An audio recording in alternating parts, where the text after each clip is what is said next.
ஒரு ஊர்ல ரவின்னு ஒரு சின்ன பையன் இருந்தான். அவங்க அப்பா ஒரு பேங்க்ல வேலை பார்த்துட்டு இருந்தாரு. அவரோட சொந்த ஊருக்கு டிரான்ஸ்ஃபர் கேட்டாரு.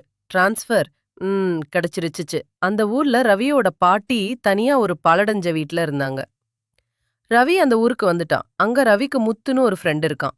ஒரு நாள் ரவி அந்த வீட்டு மாடியில இருக்கிற ரூம்க்கு விளையாட போனா, அந்த ரூம்ல ஒரு ஜன்னல் மூடி இருந்துச்சு. அத ரவி ட்ரை பண்ணான். ஆனா திறக்கவே முடியல. கீழ வந்து பாட்டி கிட்ட கேட்டான். ஏன் அந்த ஜன்னல திறக்க முடியலன்னு. அதுக்கு அவங்க பாட்டி சொன்னாங்க, அது 50 வருஷமா மூடிதான் இருக்குன்னு. உடனே ஏன் மூடி இருக்குன்னு கேட்டான்.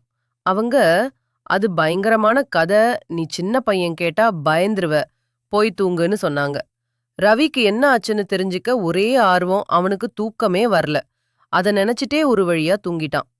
நடுராத்திரி ஒரு குரல் கேட்டது. ரவி பாட்டி கூப்பிட்டியான்னு கேட்டு திரும்பி பார்த்தான். ஆனா பாட்டி தூங்கிட்டு தான் இருந்தாங்க. ரவிக்கு ஒரே பதட்டம். யாரு கூப்பிட்டாங்க? ஒரே குழப்பம். எழுந்து மெதுவா நடந்தான். மறுபடியும் அதே குரல் கேட்டுச்சு. இவன் மெதுவா குரல் வர சைடா போனான். அந்த குரல் மாடியில இருக்க ரூம்ல இருந்து வந்துச்சு. ரவி அந்த ரூம்குள்ள போனான். அந்த குரல் மறுபடியும் கேட்டுச்சு. அது அந்த மூடி இருந்த ஜன்னல இருந்து கேட்டுச்சு. ரவி பயத்தோட கை நடுக்கத்தோட அந்த ஜன்னல் பக்கத்துல போறான். அப்புறம் என்னாச்சு? ரவிக்கு என்னாச்சு? அந்த ஜன்னல கேட்டது யாரோட குரல்? ஃபுல் வீடியோ பாருங்க, கமெண்ட் பண்ணுங்க, லைக், ஷேர் பண்ணுங்க. இந்த மாரி ஸ்டோரிக்கு சப்போர்ட் பண்ணுங்க, சப்ஸ்கிரைபும் பண்ணுங்க. Thank you.